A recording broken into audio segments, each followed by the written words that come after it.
It's clear to me that today's review of Helldivers 2, Sony once again struck gold. Arrowhead Game Studios crushed this game. So listen up, maggots. We have to go out and defend Super Earth and defend managed democracy. You're going to enjoy this review. Here we go. Before I begin, Mr. Jim wants to give a shout out to Sydney. I hope you're doing well. This is the sequel to the 2015 game that launched on PlayStation 4, and I played this game a ton. Back then, it was a twin-stick shooter. Now, it is a third-person tactical shooter, and it's available on PlayStation 5 and on Steam. And based on the fact that you saw that PlayStation banner at the beginning, indicates to me that it's not going to be on Xbox or Nintendo Switch anytime soon, which is a little unfortunate because I think this is such a good game and there's really nothing like it. I'd love to see it out in other games, in other consoles. I want more people to play this, but it seems like it's going to be console locked to the PlayStation. So what is this game? It is a third-person tactical shooter with an emphasis on defilade, terrain, line of sight. That's where the tactical piece comes from. But it also has this funny kind of twist on it. It's part Starship Troopers, part Aliens, part Terminator. It is meant to be over the top in its political message to you. It's meant to be over the top in your requirement to be a soldier. The game actually starts with promotional material that says something to the effect of, if you're not paying attention, that can be considered treason, which is really, really funny. All the NPCs in this game, even the way the character talks, the way you move, the machismo, the bravado of the entire experience just oozes with over-the-top nationalism for Super Earth, the planet that you are going to defend. Unfortunately, it comes at the expense of you, the disposable ground troop, the grunt that's sent out to hostile alien planets with very, very little armament, and you're just expected to survive. Why we can't use our giant named ships, and yes, you get to name your own ship. How cool is that? Not that you can't use your giant named ships to just rain hellfire from above and then send in the ground troops to finish up the fight. Well, that's part of the joke, obviously. There's a lot of satire in this game. There's a lot of political commentary in this game, but it's not done in a way to be offensive or anything. It's just done in jest, and you just can't help but laugh at how overly patriotic these people are. It's done in a very fun way. That's all I could say. The world building is phenomenal in that sense. So how do you play? What do you do? Well, basically, you're going to drop into a planet and complete missions in defense of Super Earth. See, Super Earth is currently under invasion by aliens and by robots. How 80s movie is that, right? Between those two groups, you're going to be able to fly out around into these various planets as part of a campaign to push back the enemy force. Now, since it is an online game, you're going to be playing in a global campaign with all the other players. So, if you log in today, you might be on the first planet. And if you come back in 2 or 3 days while other people have been playing while you haven't been, you might have pushed the aliens back to the 4th or 5th planet. And they'll surge and you'll counter push. So when you play, it's not linear in the sense that you're going to play level 1, level 2, level 3. Think of it as just almost a procedurally based experience where you're going to just go to a new area that you haven't been to. And it may not be in progression, but the mission structure will be similar. There's no penalty for not playing every single day. There's no dailies or anything like that force you to play or you miss out on stuff. The level difficulty will be set before you embark on a mission, so you don't really have to worry about if you haven't played in a while. And yes, I know I just got eliminated. Fear not, you can spawn back in as another nameless, faceless soldier and continue the fight. And I'll talk about some of the multiplayer and combat challenges in just a moment. But to wrap up with the idea that you are part of a campaign just feeds into that overall narrative that there are millions upon millions of fearless Helldivers dropping into combat at all times. And you get this sense of this multi-day, multi-week campaign in which you're pushing back the evil enemy forces. And that does really kind of speak to the narrative of the game. And I think it definitely provides some grounding of the story, which I did appreciate quite a bit. And I use the word story very loosely. But it is nice to have that. I think that does kind of sell the package. So when you drop in, you're going to be given a few loadouts, not a whole lot there. You're going to get a pistol and some sort of like rifle, maybe a grenade or two, a stim pack. And that's really about it. A lot of your progression comes from two things. The first is the stratagem mechanic. So in the upper left-hand corner, you'll see the stratagem word there. When I toggle L1 by default, but it doesn't matter what the key binding is, it'll bring up a menu. And there'll be a list of commands that I can input on my D-pad in real time.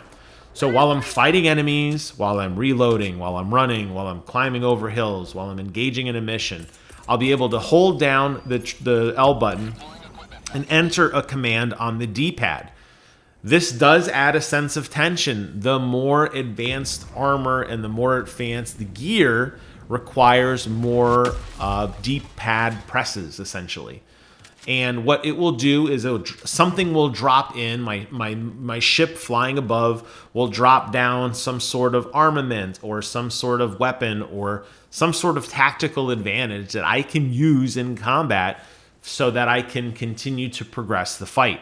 This is a very, very cool system. Things you can do start off incredibly limited, but as you play and you gain more experience points and complete more missions, you'll be able to invest in other things, whether it be different types of guns that drop, like a bazooka, for example, or a stationary turret, or a laser cannon that does more damage or leaves poison fumes behind as kind of an asset denial. It'll be up to you on how you want to customize your loadout. You can also use those after reward earnings to invest in other pieces of armor for your character, that some are cosmetic and some actually do have different functions to them, different types of weapons and grenades and different perks. And you'll be able to really build out your custom kit to be the most effective Helldiver that you can be. And that's really a lot of fun. There's a good tension there between the stratagem system and just general combat. Everything you see, even him comically pressing the buttons like a cartoon character, are all based on D-pad inputs. So when you need to call an exfil or do a mission or call a stratagem, you're going to have to enter in a set of D-pad combination like button presses in order to successfully do what you need to do. Now, in addition, if you fail, well, you got to start over. And some of the most exciting, tense moments will occur when you're in the middle of a firefight, having to reload while trying to call down an orbital strike, while other things are happening, and trying to manage all these at once. It's a controlled chaos that was phenomenal in the first Helldivers and remains phenomenal in the sequel. And that controlled chaos and being able to successfully navigate the battlefield or to call in heavy attacks, kind of leading an enemy where you know where they're going to be pushing from, which buys you a little time to reload your machine gun, which takes like 10 seconds or something, is really, really cool. The missions are timed, so you kind of have to move with some purpose. You have 40 minutes, which I know seems like a long time early on, but as you begin to increase the difficulty in the game, the missions will get more complex and there will be more to do. So right now, this is the very first level you're seeing. It is a very basic mission. I have to go to this fuel pump. I have to read and to see what manual valves need to be adjusted. I am struggling with it now, but I'll figure it out in a moment. Then I'm going to walk down this ramp and I'm going to open the valves, which allow the flow of fuel to go to this plant. And then the mission's done. It is that simple. But later on, the missions will get much more complex with multiple phases and stages. You may find yourself having to carry something, which will limit the arms and armaments you can use because you only have one hand because your other hand's carrying something. You may have to defend a point. There are a lot of varieties in the missions. And the missions do get more and more difficult as time goes on. In addition, the map is littered with side objectives. There will be forward operating bases that the enemies have set up that, if you choose to do so, you can go attack them and blow them up and get extra rewards. And there will be extra piles of loot to find in different caches. So exploration is encouraged. But as with everything else, that sense of urgency, your goal is to get the mission done in time. So you spend a little too long investing on side stuff, you may be you may not be able to complete the main mission in time. And oh, by the way, after you beat the main mission, you have to walk to the exfil and then call in the exfil and defend it for a couple moments until your ride appears so you can fly away safely and collect all your sweet loot. So there is some tiered kind of gameplay there, which is a lot of fun. And it's up to you how aggressive you want to be in the side mission stuff and how aggressive you want to be in fully combing a planet to find all the hidden treasures and all the rewards, as opposed to just sticking to the mission. A lot of that is going to depend largely on who you play with. This game, as I said, is always online. There is full crossplay between PC and Steam, allegedly. I'm sorry, PlayStation 5 and Steam, allegedly. And I say this because as of today, recording this video, February 13th, I have yet to be able to join a match without the game crashing. This is a known bug and an issue, and it does ruin the enjoyment of the game. I know it will be fixed, but it's not fixed now. If you want to enjoy this game, get a friend with you so you can start a party together. Don't rely on the SOS system. You probably saw me drop a pod earlier. Nobody answered my hail. Don't wait for a quick match to go find something. You're going to have to basically get into trouble on your own, but having a buddy or two with you will make the missions much more fun. There's a lot of voice communication, especially in the later puzzles that of things you want to do. You can tackle multiple objectives at once. You can work together as a team to be more effective, where one person is laying down cover fire while one person is calling in more advanced like orbital strikes using the stratagem system. You can drop in ammo that everybody can share. So it is very cooperative in that sense, and it is best experienced with others. However, you will be able to enjoy most of, not all of, but most of the content solo. Just understand that it's going to be a little more aggressive than you're used to, and at times it's going to feel somewhat overwhelming as you're trying to do multiple things simultaneously, but it can be done. That's my biggest criticism of the game right now, is the fact that the game does rely so heavily on multiplayer that the quick match functionality is limited. This was not an issue in the first game, so I don't know if it's an issue with how they did crossplay or what. I actually tried to turn crossplay off on my PlayStation 5 to see if I could get a match. It did not work. So I ended up playing solo. You saw me die earlier. You do have a pool of lives to try, but it is way more fun playing with friends. I think every game is. So I hope that that is fixed soon. But that's really the only negative I could say, other than the store and the microtransaction system right now does have a flair of pay to win to it. Now, since it's not a competitive game, since even though, I mean, yes, I guess technically if you were dropping in on a planet with other players, they may be able to run ahead and get a little bit more of the resources and the rewards from you if they had gear that was better. But since you're not directly going head-to-head with another player, the fact that you can pay for things that maybe give you a little better armor, or you can pay for things that give you a little bit better damage, doesn't really impact your experience too much, so I don't mind as much. That said, I am not a fan of any predatory purchases. The studio has said they're aware of it and they're looking into it. I know the first game was very well loved, especially by me. I have no doubt in my mind that if there are any shenanigans, that they will fix it. I do believe that they will. So again, a work in progress, these quote-unquote live service games. The game that I'm reviewing today, February 13th, 2024, will not be the same game you're playing January 1st of 2025. That's just how this works. All right, so to wrap up things that are amazing on this game, the controls and the overall experience are, to me, world-class. I would argue, as I did with Returnal, that this is absolutely a showcase game for what the DualSense is. I talked a lot about my love for controllers and how haptic feedback is so important.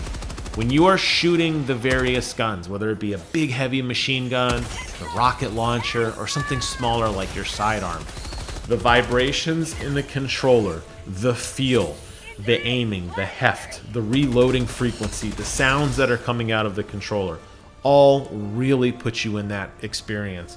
And it is so much fun to try different guns solely from the sense that it's going to feel different.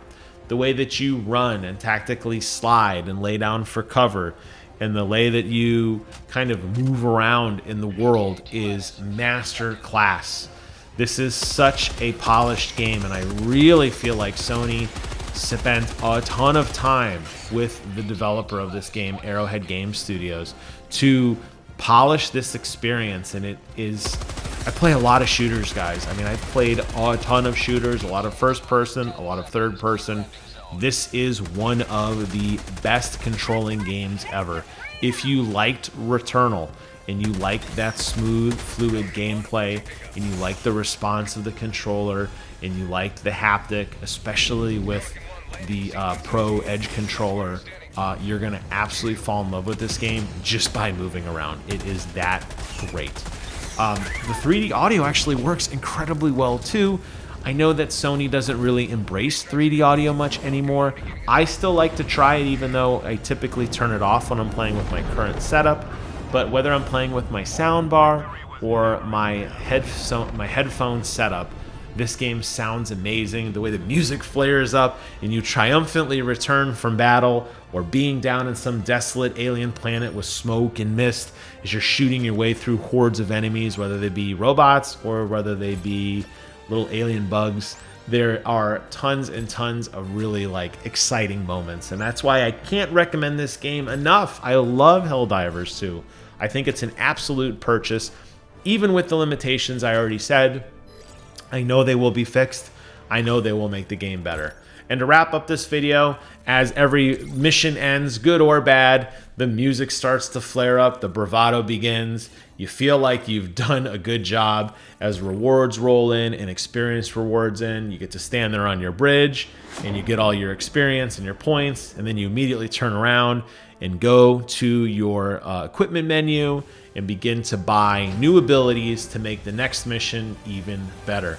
That wraps up my review of Helldivers 2. Absolutely love, absolutely recommend this game. If you're looking for people to play, I'm on PlayStation. You know my handle. Find me. I'd love to play with you guys. I'll be out there cruising the skies in the SES Arbiter of Justice, and I'll leave it there. Thank you all so much for watching again. Take care of yourselves, and until next time, I will see you guys on the other side.